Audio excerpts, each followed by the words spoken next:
Alors, une vidéo pourrait donner quelques indications sur le TP, notion d'équilibre chimique, et notamment la question 7, puisqu'on va poser la question. Alors, il est vrai que la question est un petit peu difficile, surtout que vous ne connaissez pas jusqu'à présent la notion de quotient de réaction. Alors, ça nécessite d'expliquer préalablement certaines choses. Donc, depuis les premières questions, en fait, on s'intéresse à la réaction suivante. 1 Fe3 plus 1, donc lésion fer 3, plus 1 SCN-, lésion thiocyanate, donne ce qu'on appelle un complexe FeSN2+, c'est lui qui donne la couleur rouge à la solution. Voilà, c'est cette molécule-là, le produit de la réaction, en fait. Il est important de noter que cette espèce, c'est un ion. Donc, c'est un soluté, donc. Voilà, remarque qu'on réutilisera un peu après. Alors, on fait des mélanges, donc dans la manip 3, on fait des mélanges de Fe2+, et de thiocyanate, de quantité initiale. Voilà, dans le mélange 1, notamment. Instantanément, on arrive à l'état final. Dans l'état final, si vous avez compris les premières questions du TP, on aboutit à un équilibre chimique où, à la fin, il reste des deux réactifs. Aucun des deux réactifs n'est entièrement consommé.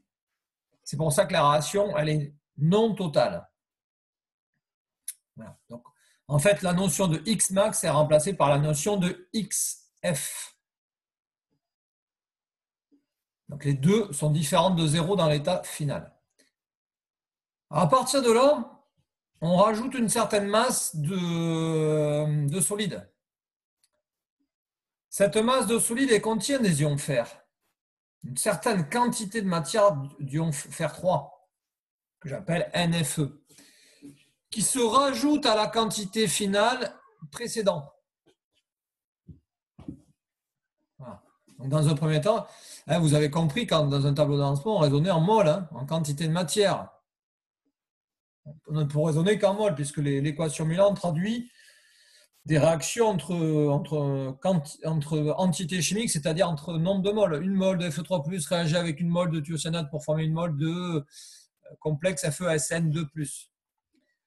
Donc en fait, l'objectif ici, c'est de calculer le nouveau quotient de réaction initiale dans le nouvel état initial où on a, à partir de l'état final précédent, et la subtilité, elle est là. En fait, on fait un premier mélange, ici, on aboutit à un état final. On modifie cet état final en rajoutant du solide qui contient les ions Fe3+. Comme les ions Fe3+, qu'on rajoute ici, ça va changer l'équilibre chimique précédent, de l'état final précédent. Il va se modifier. Donc, quand on rajoute des ions fer 3, c'est comme s'il y avait un nouvel état initial. Le nouvel état initial QRI. Donc, si vous avez compris comment on exprimait le quotient de réaction, c'est la concentration en mol par litre de l'espèce du complexe FeSN2+, dans l'état initial, donc dans le nouvel état initial, sur C standard qui vaut une mol par litre. On a déjà eu cette histoire de C standard qui vaut une mol par litre. Donc, forcément, la concentration est en mol par litre.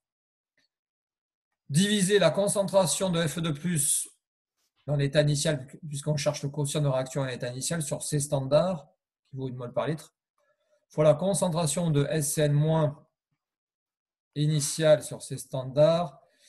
Les nombres stoichiométriques sont tous égaux à 1, donc en puissance des concentrations, il y a 1. On cherche à calculer ce QRI-là. Voilà. Le nouvel état initial quand on a rajouté des ions fer, 3. Bon. Alors, ce qu'il faut comprendre, c'est qu'il y a une seule chose qui est modifiée par rapport à l'état final précédent, c'est la concentration en Fe3+. La concentration ici, alors attention, je parle en concentration molaire, Il faut tenir compte du volume. La concentration dans le nouvel état initial, va correspondre à la concentration de l'état final précédent des ions FeSCN2+, puisque dans le nouvel état initial, on ne rajoute pas de cette espèce-là. On rajoute uniquement des Fe3+. Et de la même façon, la concentration initiale en thiocyanate va correspondre à la concentration finale précédente en thiocyanate pour la même raison.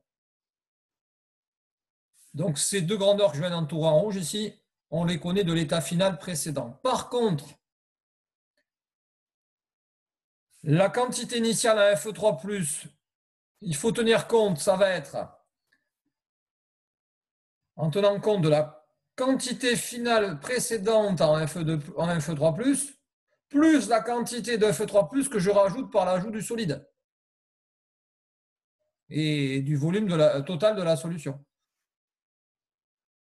Voilà. Bon, même avec l'explication, voilà, les calculs ne sont pas si simples que ça. Attention, donc là, le tableau, c'est en mol, et le QRI, le quotient de réaction, c'est en concentration molaire en mol par litre. Impérativement mol par litre, puisque de par la définition qui vous est donnée sans plus d'explication, que vous admettez, le C standard qui se retrouve sous chacune des concentrations vaut 1 mol par litre. Donc ça impose les concentrations de toutes les espèces en mol par litre. Le quotient de réaction, c'est une grandeur sans unité. Voilà l'explication que je peux donner sur cette question. C'est la question, en fait, 7C. Voilà.